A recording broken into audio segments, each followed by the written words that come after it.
Alright guys, thank you for checking in with Stormtopia.com and the Stormtopia.com Facebook page. We're going to have our daily weather update right now.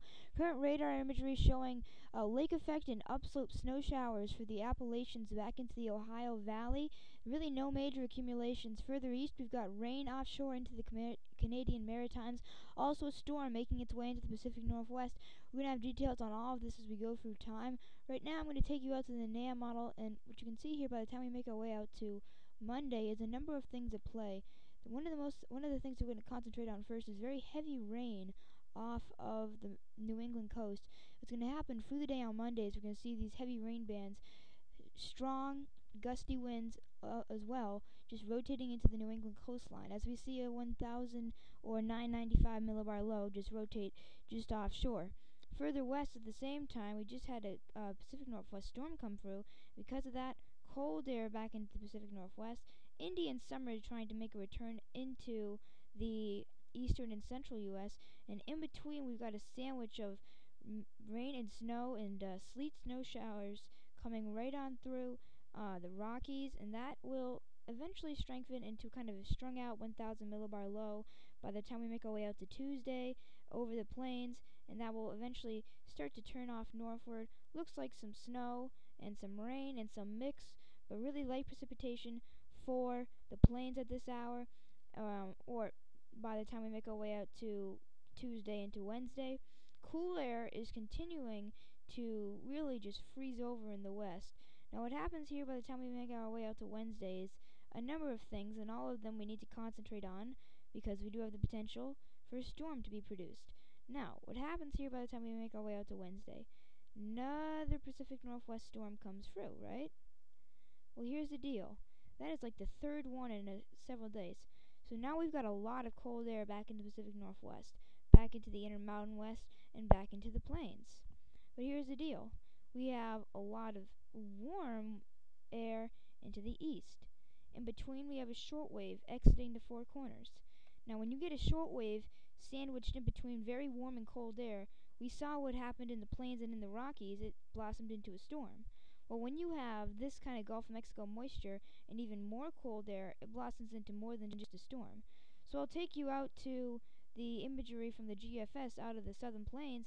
You can see, well, yeah, definitely this looks like a pretty significant event. By the time we make our way out to Thursday into Thursday night into early Friday morning, heavy rain moving through most of Kansas into Oklahoma. Heavy snow on the backside based on the GFS for northern Texas, for the Oklahoma Panhandle, for western Kansas. This would certainly bode well for the first southern plains winter storm of the season. And here's the other deal. Low pressure, high pressure. In between, that would create a strong gradient. That would possibly create blizzard conditions.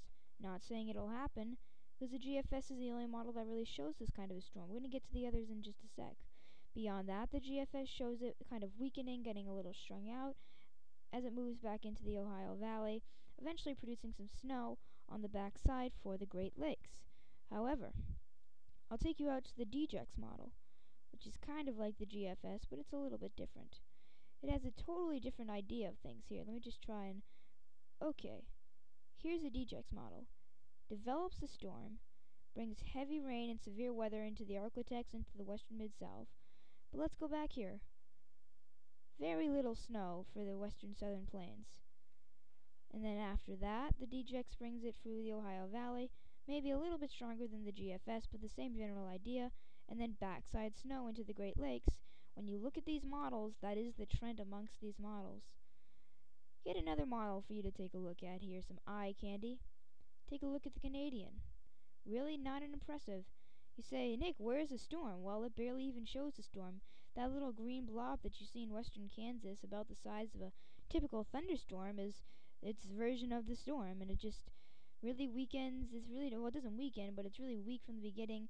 Strengthens further east, I suppose. And, yeah. One thing before I end up this video. What do we see on all the models? We'll start off with the Canadian. Backside snow into the Great Lakes. Alright, let's go over to the DJEX. Backside snow into the Great Lakes. Let's go over to the GFS. Do I even need to say it?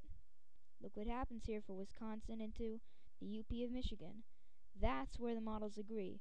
Where they don't agree is in the southern plains. Just another interesting fact before I want to wrap up this video. I know this is kind of childish here, but look at the DJX like 150 hours out, low pressure center over southern Illinois. Doesn't that just look like a hurricane symbol or like a samurai sword with the one southeast band and the other one like spanning like all three North American countries? I don't know. I just find that little image interesting there. We'll have to see if that verifies. It may or may not.